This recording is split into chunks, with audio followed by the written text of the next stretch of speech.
What up, it's Guru Jojo, and in this particular video I'm going to be speaking about magic. I'm going to briefly just be going into the basics of magic, and then in other videos I will go more specifically into the different types. So for one, I want to mention that I have spoken a little bit about magic before in other videos, and basically I mentioned, especially like the dark evil types of magic, not dark magic in general. Dark magic's not necessarily bad. It's like black magic that people would consider to be like evil or wrongdoing, because it's usually when you're trying to manipulate something in a way that's going to cause harm to someone else, and that's not right. So at the end of the day, it's really not, but people do it. So my thing is, I was saying in that particular video, I believe it's called Divine Timing, and then like black magic, voodoo, and witchcraft is not real. And the reason why I mention this is mainly because magic is derived from the space of the imagination. And the imagination, it really is just a fabrication of your own perception of reality. So it's not necessarily real. It's only as real as you make it. It's only as real as you allow yourself to perceive. And so with that being said, magic to me is something that it isn't real. But just because I said it isn't real doesn't mean that it's not important. A lot of things in this society isn't real, and it runs this world. So with that being said, magic is really just more so about the ability to make something more dense or remove from its density. So it's really a lot of times about the addition or subtraction of energy. And then what makes it magical is the timing. So usually what people consider things to be magic is because the timing is distorted. Like it defies the laws of gravity or the laws of time, the laws of reality. And that is what makes something more magical. That's what people kind of consider to be magic. Anytime it seems like your perception is being like played around with, you like, how did that happen? Like, oh, I'm going to give some main points as to what magic is generally associated with. So, distortion of time, manipulation or change. So the mixing of energy, manipulation, change, right? To create something else, either the addition or the subtraction of energy.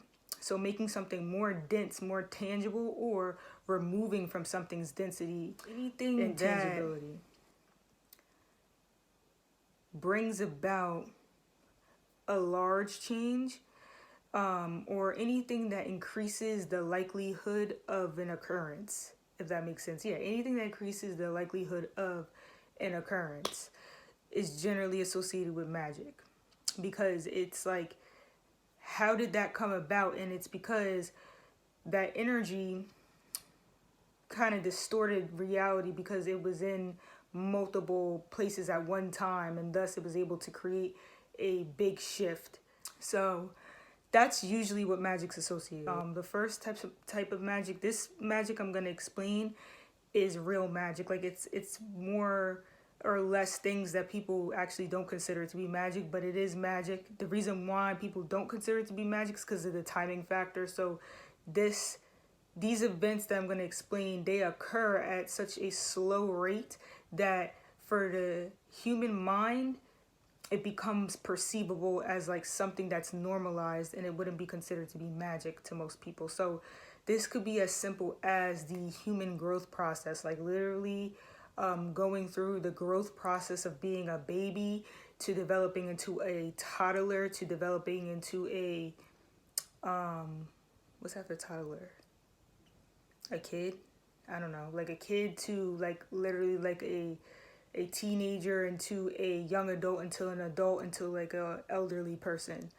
Literally that developmental process of living things would be a magical process. Any sort of growth and any sort of decline is considered to be a magical process. But generally speaking, as long as we're able to perceive these changes, like this is a slow process, it's not as magical. But even so, like people will say stuff like, "Oh my God, I can't believe." I remember as a child, "Oh my God, you're getting so big." Like, "Oh, you're changing so," like, stuff like that when you were young.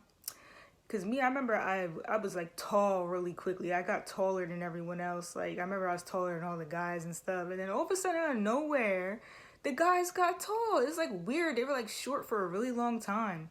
But apparently like the hormones of females are faster, and then they stop earlier, and then the males are slower, but then once they start up, it's like a longer process. So anyways, besides the point, that would be an example of a slow magical process, and this is considered to be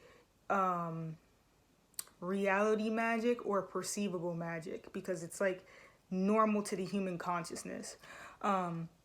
Another example of this would be the change in the seasons. All right, here in New Jersey, like right now it's spring. Once like June comes, like maybe mid-June or something like that, usually it turns to summer.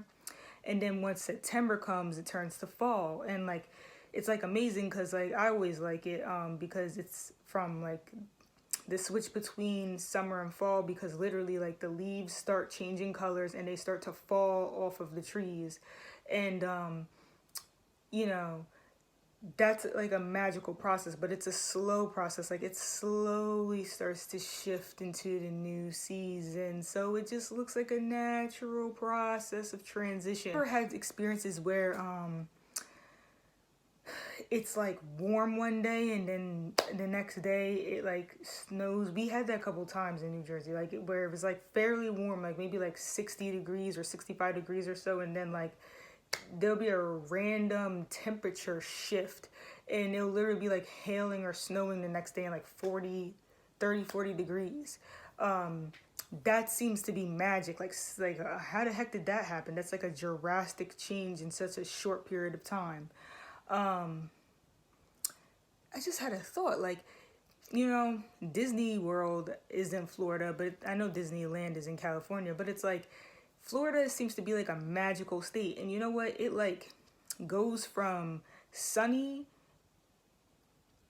to like cloudy and rainy like within seconds up in Florida. You know what I'm saying? So it's like they have like a magical shift in the weather transition a lot of the time.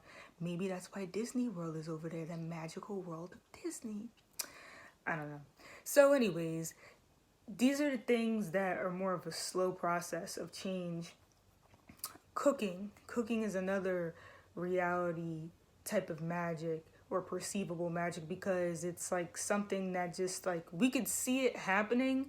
You know what I'm saying? So it's like it makes sense to us, but that really is a magical process. Like you're taking various ingredients, you're mixing it together to create a new reality, a new form of density. So you're like adding density, and then the food either is like decreased in density or there's density added to the food from what you've created. And I don't know if you ever like made a pizza or whatever, put something like that, make something that you would put in the oven, but it's like if you sit there like watch it the whole time, like let's say it's like a short duration, like it's like something you leave in the oven for like 20-30 minutes, and you like sit down, get a chair or whatever, you sit down, you turn the oven light on, you just watch the food change. It's like you'll be watching the food change, but it's still weird. It's like the food will change, but you can't really figure out like when things really started to change. It's like kind of like a mind warp. Like you're like, wait, like I see that this pizza, the cheese is melting and stuff, but it's like I don't understand like how it got finished like that. Like it wasn't like that when I first put it in the oven, because it's like it's magic. Like cooking and baking and stuff is a real time, real life like magical process that people could perceive, but it's still a little bit like weird. Like you're like, how did that happen? Like, so that would be like a real time. Those examples would be like real time magical processes. Then you have other forms of magic such as illusions. So illusionary magic. And illusionary magic is always just like a distortion of your sense of reality. So we have our basic senses, right? The thing is that anytime your senses are being like manipulated with in a way in which the reality of whatever it is you're picking up on is now distorted, or it's like some sort of like, usually whatever it is that you're feeling or hearing or tasting or touching, it may not be exactly the same as someone else, because again, this involves the imagination. So the imagination, these subconscious influences are influencing the way that the information is being perceived. So this is as simple as like seeing a 3D movie, and you put on the 3D glasses. That's a distortion of your reality as it relates to your vision, because you're seeing things in a very like manipulated way. There's things popping out at you at certain times and whatnot, right? That would be considered to be magic. So with that being said, that's like illusions.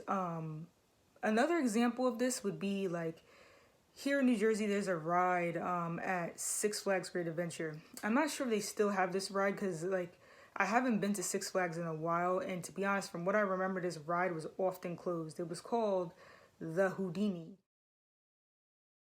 And this ride, it tells you, like, as you're waiting in line, there's a sign that says, like, that the ride only moves, like, a certain amount of feet. So you're aware of the fact that this is a optical illusion, I believe it is. It's like a full illusion. Like, it actually influences not just the vision. Like, it's a full-blown illusion. So the ride only moves a little bit, but because of all the other manipulated details that are going on, that combination gives off an illusion that the ride is moving way more than it really is.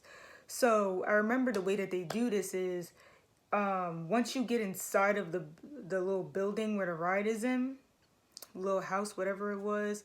I haven't been on this ride in a while, so I just remember they tell you a story, and I never paid attention to that damn story. Like I was always one of those people like, you either had me or you didn't. I don't know why the stories never caught my attention. I was always just like, it's dark in here, like let's just move on to the ride. Like we standing up. Like I was one of those people, we just waited in line for mad long, and now we still standing up to watch this goddamn film, this story.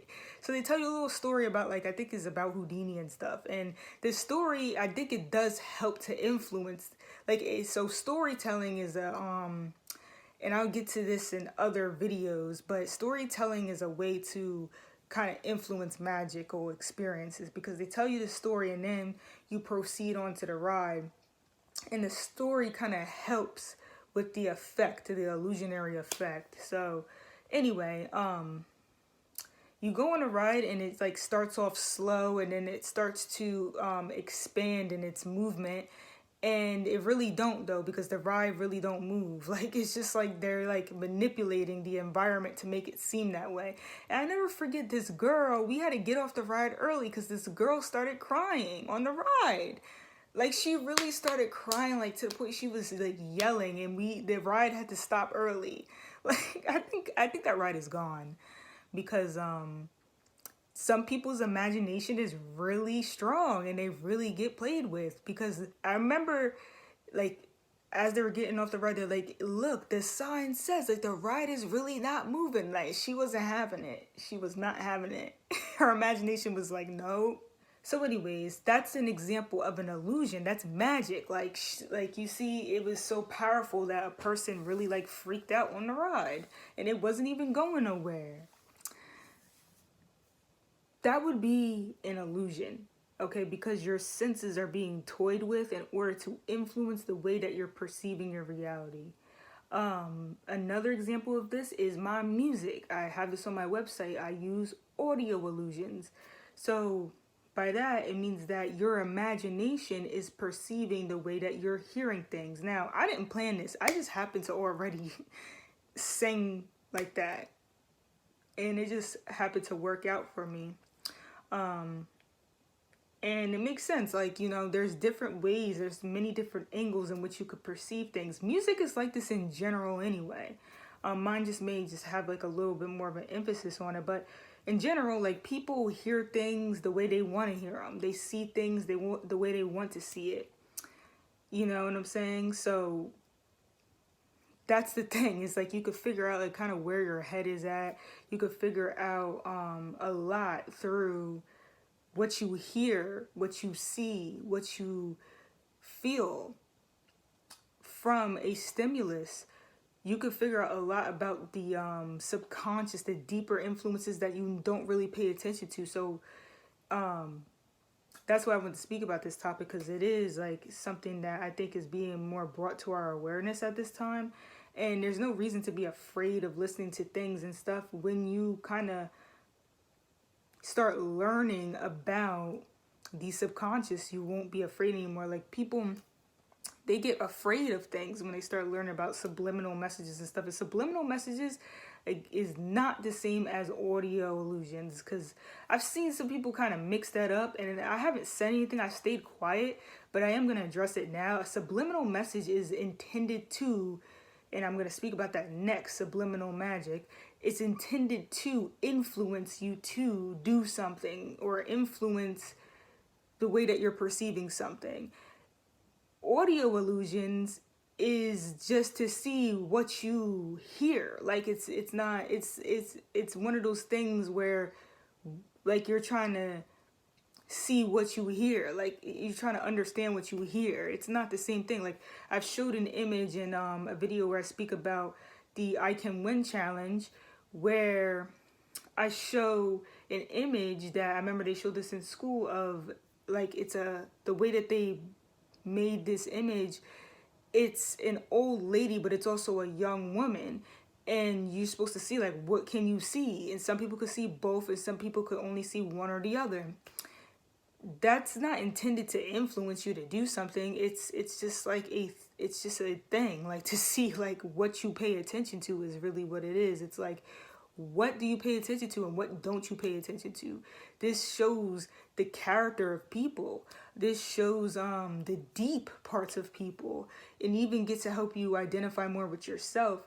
And you know, to be able to train the mind, reprogram the mind through forcing yourself to hear or perceive things in a different way too, is beneficial for you. You know what I'm saying? So that's the thing. Subliminal messaging and audio illusions, it's not the same thing. It's two different things. Again, subliminal messaging is intended to influence you to do something without, like, physically controlling you. So it's an indirect form of control. An audio illusion is just intended to kind of see the science behind you. To kind of see your personality in some way. It's like taking a personality test in a different way. So you're just listening to music. What did you hear? The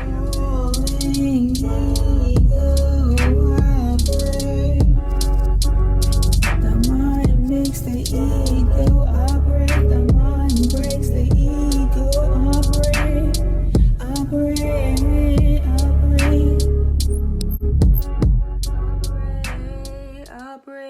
So that operate, like, some people could hear operate, some people heard outbreak, some people heard I pray, some people heard all three, and I'm sure there's another combination that people heard because of the way that I said it and stuff like that. Like, operate, like, you know, most people say operate.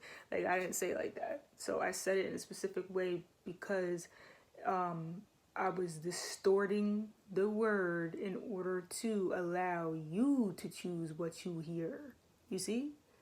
That's not a subliminal. I'm not forcing you to do something. I'm not, like, subliminal messages and subliminal influences. They're trying to influence you to do something. A lot of times this is like influencing you to, like, purchase something, or influencing you to just do something that may or may not be of your will. But a lot of times it's like, in order for magic to work, you have to have a little bit of will towards it already. That's a little secret. I'll get into that type of stuff later in further videos. But back on the topic, when it comes to audio illusions, you see, it's not intended to influence you to do something. It's intended to see what you pay attention to and help you to see where your head is at, see where your mind is at, and to reprogram your subconscious mind to see what you pay attention to, right? Because in this world, we're always going to be communicating. We always have to be social. And in any given circumstance, we could be a person who always looks at the negative in anything being said to us.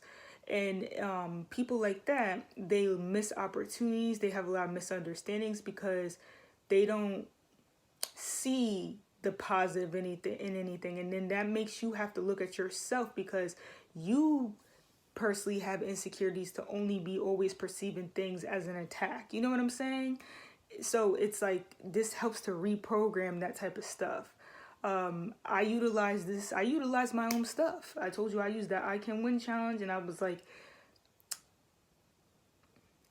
I'm going to force myself to always see the light in any given situation. And that's what I did. I allowed myself to perceive things in a positive way while still maybe recognizing some negativity, and instead utilizing that towards change and self-betterment and progress rather than utilizing it to boo-hoo and just not want to do anything with my life. So that's the benefits of things like utilizing illusions in a positive way to help people change the way that they perceive things.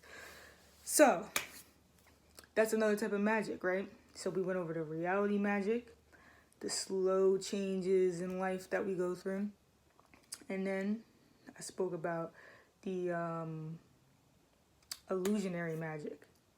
And now the other type of magic is basically subliminal magic, okay? And subliminal magic is similar to illusionary magic, but subliminal magic has to do with things that we pretty much are influenced by all the time. This is stuff like colors,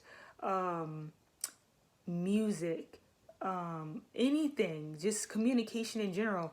Like, you cannot escape subliminal magic. It's around you everywhere because you exist here on this earth.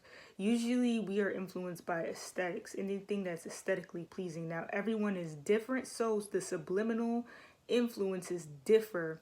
They vary depending on the person and the person's personal preferences. But in general, people have a pretty common like area of attraction or things that they consider to be aesthetically pleasing, or at least you can kind of, certain people could kind of like categorize what kind of people like this, what kind of people like that. So anyway, these could be things like smells, colors. It's the reason why like McDonald's, Wendy's, Arby's, all these places are very popular, right? They utilize the color red because the color red represents competitiveness and stuff. Blue represents things like royalty or loyalty too, and just like it represents like good, it has like a good vibe to it, like a peaceful vibe to it. Like Burger King is blue, right? People will use the ocean a lot to represent like positive, tranquil type of vibrations. It represents kind of like a caring energy. There's a caring energy to the color blue sometimes, right? Or just like sometimes it'll be like a royal kind of vibe or compassionate kind of vibe to it. These colors subliminally influence how you end up reacting to the stimulus, to whatever is involved, you know? Smells, right? Can influence these things, can have an impact, but everyone's different. Some people are more easily subconsciously influenced than others. And pretty much your last type of magic is going to be your intellectual magic. Your intellectual magic is basically any form of magic that's derived from you being able to problem solve. So this is like your intelligence, basically. So it's your ability to critically think, analyze, and come to a conclusion to resolve an issue.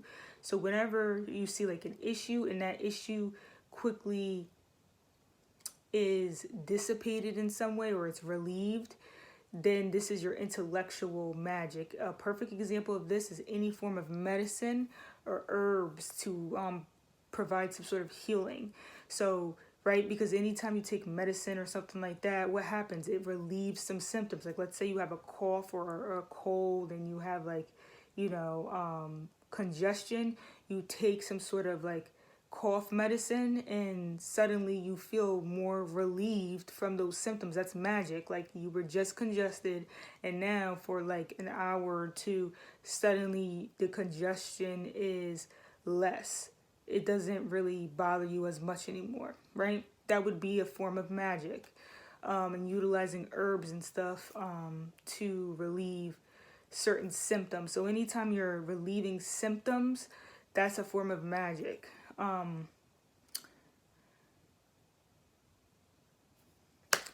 So those are pretty much the basic forms of magic.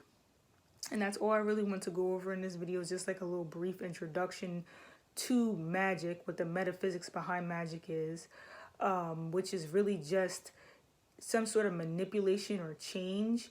And oftentimes this is connected to the distortion of reality, where there could be some sort of like missing information, right? Like, so that's what distorts the reality. Like you don't understand when something got to this or how something got to that.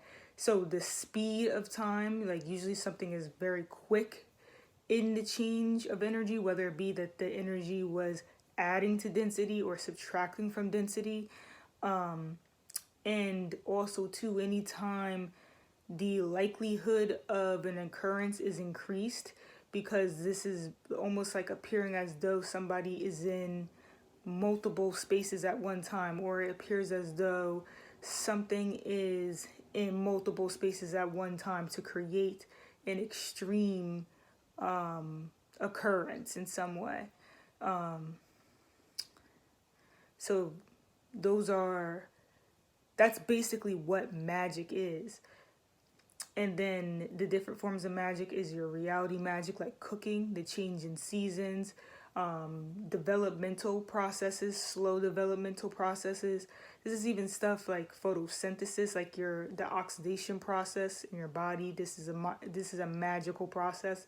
The process of conception, so like literally having a child grow, like when a female is having like a child grow inside them, a baby, like the fetus and the embryo and all that stuff, right? And that would be a magical process. And then that would be real time or reality magic or perceivable magic. Cooking, right? Same thing. Then there's your illusionary magic, which this is any sort of distortion of reality, which then influences the way that you're perceiving or picking up the information. A lot of this is used in art. Music has a lot of illusionary magic, because at the end of the day, you're like mixing sounds that are at completely different like volumes, like scientifically speaking. Somebody could whisper in music and somehow you can hear the whisper over the beat. That don't make sense in reality, but it was able to be mixed and mastered. That's a magical process to be able to give off that kind of effect and allow it to kind of make sense, even though it really don't make sense in reality. That's magic. So, and then like anything that like, wearing 3D glasses and seeing a 3D movie or whatever, that's magic. Because you're distorting the way that you're perceiving something. It needs to be like optical illusions, audio illusions, all that stuff.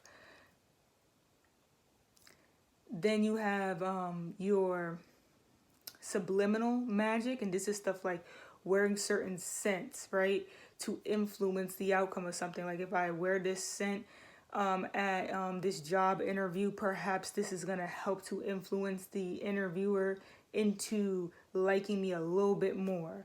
You know what I'm saying? things like that. Seeing certain colors and influencing people by the colors, right? Marketing uses a lot of subliminal type magic. The last type of magic is your intellectual magic, in which I said this is like the utilization of medicine and herbs and whatnot to relieve symptoms. That's all I want to speak about in this video. Thank you for watching. Blessings, light, and love to everyone. Peace out.